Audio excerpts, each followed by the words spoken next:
Today's video is sponsored by Ren. Greetings, guys, gals, non-binary pals, and welcome back to another video. Today, I am sick. I don't have COVID. I do just have a very bad cough. So if I laugh, I will break out into a coughing fit. So I'm gonna try to not do that. And I laugh a lot, so let's try not to die by the end of the video. That's what the goal is. I've got my lemon and ginger tea from my 3-racha mug, which has Chan's entire rap written on the back because I made good decisions at 5 in the morning. Anyway, yeah, I went to Paris last week to go to the ATEEZ concert and spent 5 hours waiting in the cold rain. Worth it. We got amazing seats, but I am suffering from the consequences of my actions. Learn from my mistakes. I'll do it again though, so maybe don't take my advice because I'm not gonna not do it again. So anyway, because I am sick, I thought that we would do something fun together, and that is going back to our good old reliable monthly check-ins on the Straits, because it's been a month since I've done one of these, so I thought that the timing worked out really well. So that is what we're going to be doing today. But before we get into it, I would like to take a moment to say thank you to today's patron of the day, Tim. I appreciate you. Thank you so much for your support. I hope that you enjoy this video. And if you would like to be on Patreon, you can go to patreon.com/savvycat or click the top link in the description. I greatly appreciate all of your support. If you want to hear more about it, stick around until the end. So here we have a giant inflatable baby with a bib that says daddy's little girl. And then if you look behind this terrifying giant inflated baby, there's another giant inflated baby that I'm assuming is a boy because it has a blue dummy and, you know, blue boy, pink girl. It's pretty simple, basic maths, you know. And it is a listing on Facebook Shop for a gender reveal inflatable costume. It's $70 for the most terrifying costume I've ever seen in my entire life. The concept of this is so wild, right? Like, these exist to, like, two people dress up in these giant inflatable fucking baby costumes and then, like, fight. They, like, wrestle. And this is how they announce the gender of their baby, is that, like, whichever baby wins the fight, that's how they find out the gender of their baby. And that's so aggressive and so terrifying, right? Like, that's horrifying. Having two giant inflatable babies, like, fucking just, like, knock each other out. And that's how you find out the sex of your baby. It's one of the stranger ways. I want to know who thought of it. And I want to know why it's become such a popular thing. Like, it's not super popular, obviously, but it's obviously, like, it's popular enough because someone's selling it on Facebook Marketplace. Are they selling both? Is it $70 just for the girl, or is it $70 for both? Like, and why would I only need one of them? You know? Like, if I'm buying it for a gender reveal party, surely you need the set. Or do you keep the costume of whichever one won? It's like your trophy. Surely the baby would be the trophy. Babies aren't trophies. But they kind of treat them like, you know? Anyway, terrifying, horrifying. I hate it. It makes me uncomfortable. It's so scary. This is a t-shirt for a small girl. It says, "Sorry boys, daddy said I can't date." Possessive small children vibes, or possessive over small children vibes, are so strange and so weird. Like, why do you need a t-shirt for a small child that says, "Daddy says I can't date"? Like, what? Why? Why are you trying to force a sexuality on your child? Why are you trying to make their, like, relationship status and their sexuality their entire personality and their identity? They're a child. Let them be a kid. Why are you talking about the dating life of your, like, 4-year-old daughter who has no concept of what that even really is other than what you tell her and what she sees on TV? And, like, why isn't she allowed to do it, you know? Like, when a small child dates someone, it is just, like, they're just hanging out and just doing what they see on TV. It doesn't really mean anything. What do you think it means? This is a post from Great British Memes, and I have some questions about the relevancy to the meme page, because it's a man vacuuming while a woman, I'm assuming his wife, is lying on the couch. And she says, "That thing is broken. It stopped sucking." And he says, "It must have gotten married." Ha ha ha ha ha ha ha. That's so funny. I do want to know the relevance. I want to know why Great British Memes has posted this, or why it's been posted on the Great British Memes subreddit, because as far as I'm aware, toxic heterosexuality exists all around the world. This is a phenomena that unfortunately is as old as time itself and exists everywhere. And that includes in Great Britain, I suppose. Have you guys ever considered, like, I don't know, talking about this and figuring it out? Maybe discussing ways to improve your sex life, and, you know, if you would like to receive something from her, maybe offer it right back, you know, maybe figure something out, maybe come to a conclusion where everyone can be happy and satisfied, because if you aren't being satisfied, I'm almost certain she also is not being satisfied. So you probably both want to improve some things within multiple aspects of your relationship. I recommend sitting down and talking it out. It's not really very funny. Nothing should really change between dating and marriage, in my opinion. I don't think anything should really change. But definitely have a conversation and not just like yelling and like blaming and stuff, you know? Like, talk it out, please. We're going back to the possessive over children vibes here for a second. And that is these two small girls holding a sign that says, "No boyfriend until I turn 30 years old." And they had to sign it with their feet. So like they had to paint their feet, and then they like put their footprint on it, and that's their signature. And their dad also had to sign it. But I'm kind of confused, because why is the dad's foot like the same size as the child's foot? Or is that just the top half of his foot, and he just did a really shit job of getting a footprint? He doesn't know how to like paint his foot. Bad workmanship aside, really, really weird. Leave your daughters alone. Leave your kids alone. Why does it matter what your kids want to do? Why does it matter? Why do you care? Like, when they are this age and they're small children, they don't really know what dating is. They just kind of see relationships on like TV and in books and like in the world around them. And they try to replicate it because, you know, that's what they see. So they're like, oh, this is a thing people do. I want to do it too. It's like playing house, you know? They just mimic what they watch, and they create a story because it's fun.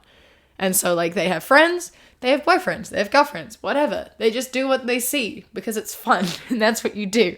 And it doesn't mean anything at all. Like, I had a boyfriend when I was very young, when I was like 4. It was just some like kid that lived on my street, and we would hold hands, and we would kiss sometimes because that's what we saw on TV, and we would talk about getting married, and how one day we were gonna grow up and get married, and like, you know, fun little stuff you do as a kid, which means literally nothing because you're kids and you don't understand how any of that works or what any of it is. You just say and do things that you see in the world around you. It doesn't mean shit. It's just cute little innocent fun time. You can let your kids do that without making it weird. Like, don't put any context on it that's not there, because like there is no context to that other than your kids just like having fun, you know? And then when they're a bit older, it doesn't really fucking matter, does it? It doesn't matter who they date. It doesn't matter if they date. I want to know why you care at any age, why you care if your daughter is in a relationship. Like, I understand if it like impacts her schoolwork or whatever because she's like prioritizing a relationship over other aspects of life. But that is a very different thing. That's a separate issue. That's a commitment priority issue, not a dating issue in itself. So I'm going to need you to sit down, and I'm going to need you to tell me why you have such a big problem with your daughter having a boyfriend. And I'm going to need you to try to tell it to me without you sounding like a fucking creep. It's going to be really difficult because I don't think you can do that. I will be patiently awaiting your explanation on why you care if your daughter is in relationships or not. Especially when they're at the age of like 25, right? I'm gonna need an explanation as to why the fuck you care. Before we carry on, I want to take a moment to say thank you to today's sponsor, Ren. Ren is a fantastic service that allows you to offset your carbon footprint, which is a fantastic, fantastic thing to do. Climate change is a really massive issue. It is a very urgent and very pressing issue, as we are all very aware of. Like something firsthand that I've witnessed recently is all of the flooding and horrific weather happening in New Zealand at the moment, back where all my family and friends are. It's been really scary to watch all of that unfold. A few things that I do in my own life to help towards climate is I am vegan. I have been for 6 years. I do not contribute to fast fashion. So everything that I buy, all the clothes that I buy are from like Depop or Vinted or secondhand stores, etc.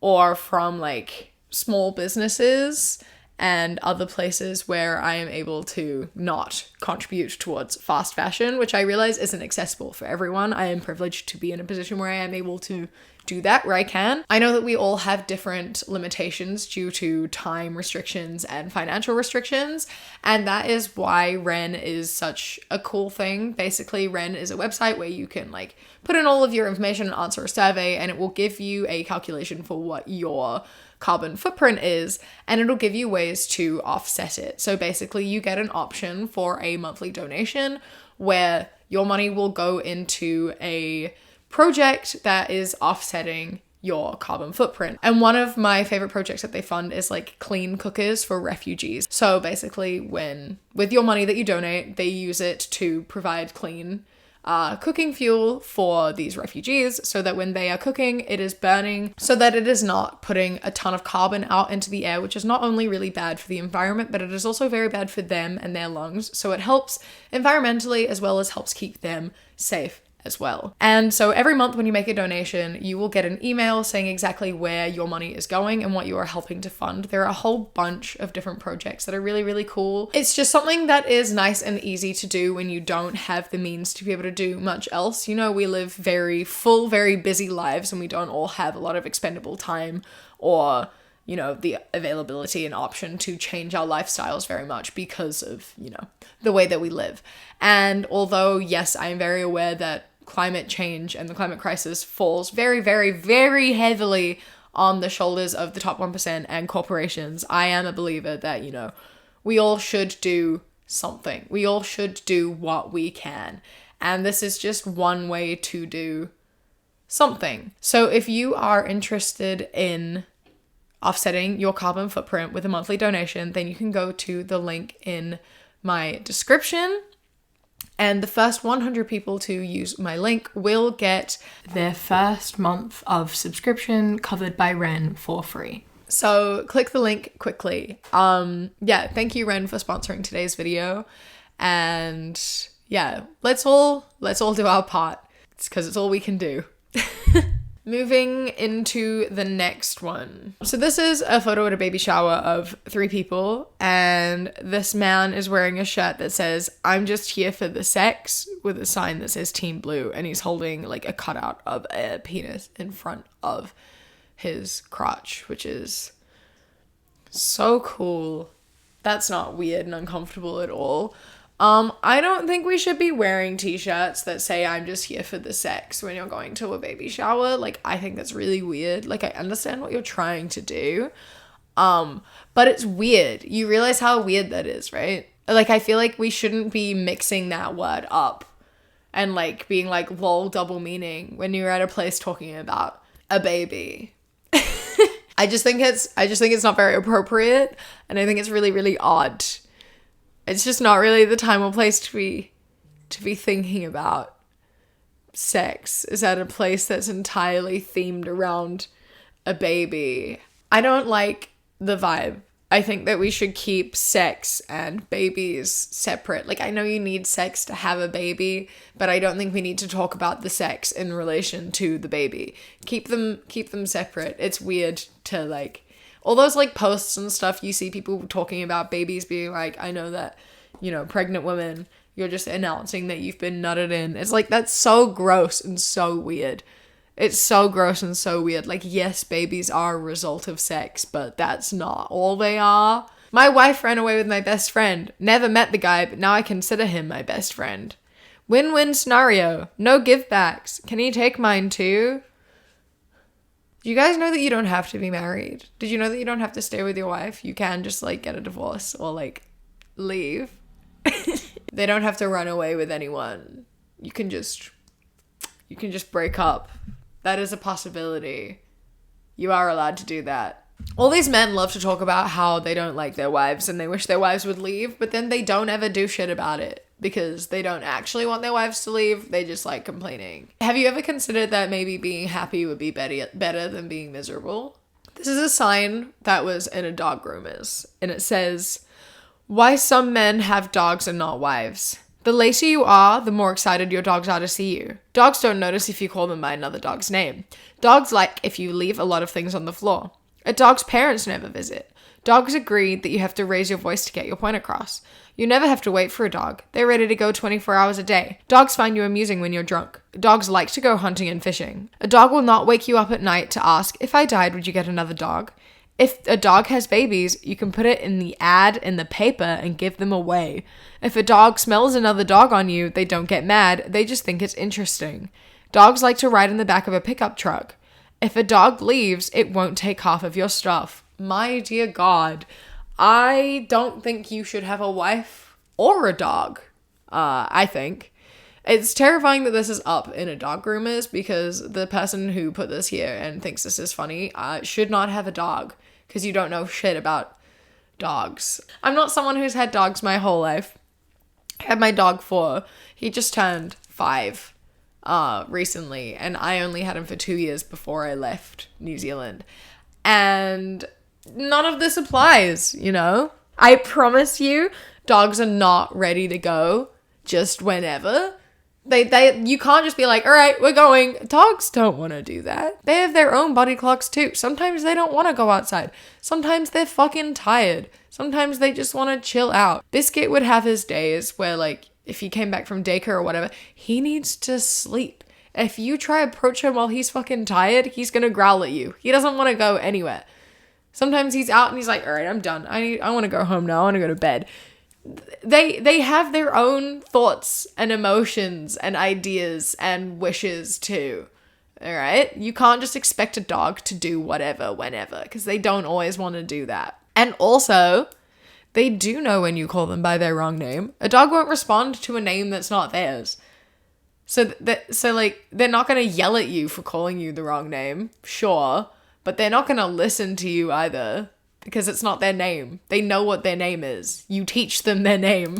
Also, don't sit here and act as though if a dog wouldn't wake you up in the middle of the night to ask you, like, if I died, would you get a new dog? They'd totally ask you that. They'd also do the whole, like, if I was a worm, would you still love me? They would ask those questions. Dogs would definitely ask those questions. If dogs could talk, they would be so annoying. They wouldn't shut up. They'd constantly ask you stupid questions. That's all they would do. Is sit there and just ask you ridiculous questions. And I'm sorry that you want to put your wife in the back of your fucking ute. To be completely honest, I don't think you're meant to put dogs in the back of your utes either. Pickup truck, whatever. I don't think you're meant to put dogs there. You do, but I don't think you're meant to. It's not very safe. Maybe just please don't get a wife, and also please don't get a dog. Or any animal. Just like live your life alone, please. Son. Dad, I want to marry. Dad, say sorry. For what? Say sorry. But for what? You first say sorry. But what's my fault? You first say sorry. At least tell me the reason. First say sorry. Okay, Dad, I'm sorry.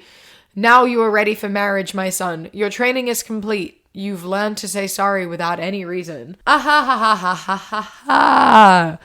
There is always a reason. When someone is asking you to say sorry, there is always a fucking reason. You might not like the reason, you might not understand the reason, but there is always a reason, and it's pretty much always valid, right? That's like a lot of the time when you feel like you're saying sorry for no reason or over a small thing, it's because you've repeatedly done this thing over and over and you've never said sorry for it. And so it gets to a point where there's like a breaking point of being like, I can't fucking do this anymore. You've pushed me past my limit. And it looks like a small thing, but it's just a collective of a lot of things that you've never apologized for that now you have to apologize for. Just because something doesn't upset you doesn't mean it's not valid in upsetting someone else. We all react to things differently. We all have different thoughts and feelings and fears and worries. And some things that upset me might not upset you. Something that you do that upsets me, you need to apologize for because it's upset me. And just because it wouldn't upset you if I did it doesn't mean it's not valid that you did it and it upset me. Just like if I do something that upsets you, I'll apologize for it because I upset you, even if it's not something that would upset me if you did it, you know? There's always a reason. When someone asks you to apologize, there's always a reason. You should talk about it and you should listen and you should have conversations about it. Like you talk about it. You talk about what could be done differently, why it's upsetting.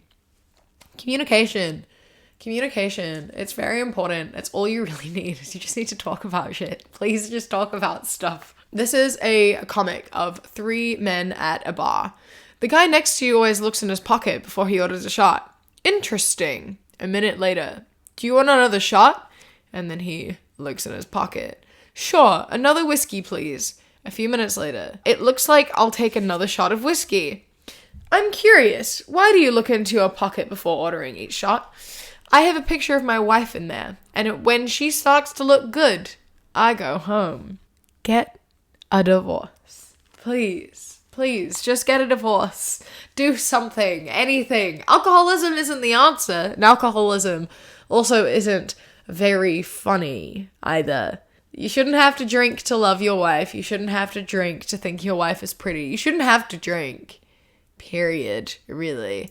I am someone who has been affected by alcoholism, so I am not a big fan of alcoholism jokes. I don't like it. I don't think it's very fucking funny. Being unhappy in your marriage and like not liking your wife and needing to be drunk to go home to your wife is not very funny.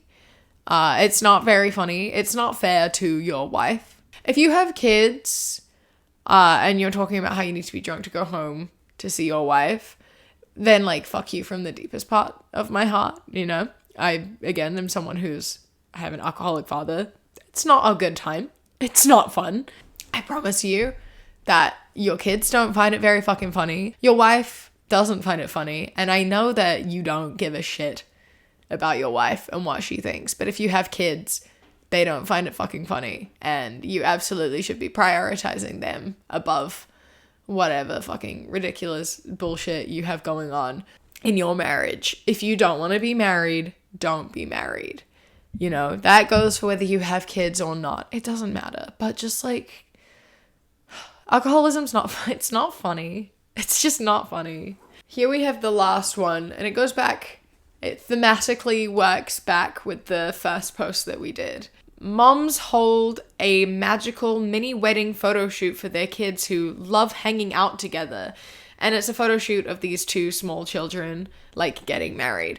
And as I said earlier, there is nothing inherently wrong with, like, having a little wedding thing or whatever for your small children. If it's something that they have asked to do for, like, a game or for fun or whatever, like, that's totally fine. I don't know the context of this. This could be like an innocent thing or whatever, but the fact that it's like mom holds magical wedding shoot for kids who love hanging out together kind of implies it was like the parents' idea and not the kids' idea. When I was a kid, I had like a couple of friends whom I promised to marry. There were two of my best friends as a kid who were boys I promised to marry, because, you know, that's what you do when you're a grown-up and you're a girl. You marry a boy. And I knew this because I watched TV, and so I like told these boys that I was going to marry them, and my sister did the same. She also had a little boyfriend when she was like 4, and they were going to get married, and we would like dress up. One of my boyfriends got me like a Barbie doll in a wedding dress for like my 5th birthday, and we talked about getting married and stuff when we grew up. And I would have loved to do something like this when I was a kid, because it would have been so fun, you know? That's something that I really enjoyed doing, and it was something that brought me joy and amusement. And I know a lot of friends who also would have enjoyed the same sort of thing, but by their own choice, as like a game that they did, as like something that they wanted to do for fun, not because your parents are like, oh, look, my daughter and your son are hanging out together. Let's have like this weird little wedding because it fits what we want, because what we think is cute. You know, intention is really important. And based on the wording of the article, weird intention. And the important key factor of this is, like I said, if your child wants to do like a fake wedding or whatever, then you can absolutely oblige if it's what they want, but you also have to do it if it's 2 girls or if it's 2 boys, or even if they want to get married to like a group of like 6 people, because it's not real and it doesn't mean anything. So if they're asking to do it, you've got to say yes no matter what the circumstance is, because none of it's serious. It's all just a fun little game that of stuff they've seen on TV that means literally nothing, because they don't know what it means. They don't know what marriage is. They don't know what like romance or love is, other than like the love they have for like you. They know love as what it's been taught. They don't really know what it is, you know? So like just indulge in whatever they want and don't make it weird, which a lot of people do. So there's boundaries. Make your kids happy, but don't be weird. I am going to stop now because my brain has stopped working and I am not functioning as a person. I am hoping that this all made sense and that you have enjoyed the video. A massive thank you to my Sprout and Above patrons whose names are up on the screen right now. And a huge thank you to my Kiwi Cat patrons. Toulouse, Bobby, Josh, Mandy, Robbie, Ikazel, Kai, Jessica, Eldo, Ida, Queer Corey, Mick McKenna, Anna, Raven, Danielle, Elias, Evie, Rin, Nyx of the Eternal Night, and JD Creeper. I love and appreciate you all so much. Thank you so much for joining. If you would like to become a patron, you go to patreon.com/savvycat or click the top link in the description. For as little as £1 a month, you get my videos a day early, as well as podcasts a week early. And then for £3 and up, you get things like outtakes, bonus mini podcasts, live streams, and more. I appreciate all of your support so much. So thank you. Don't forget to check out Ren. Use the link in the description. I hope that you have enjoyed this video. Don't forget to follow me on Instagram, The Queer Kiwi, and Twitter, That Queer Kiwi. I hope that you enjoy the rest of your day. Stay safe. Keep fighting. I love you. Mwah.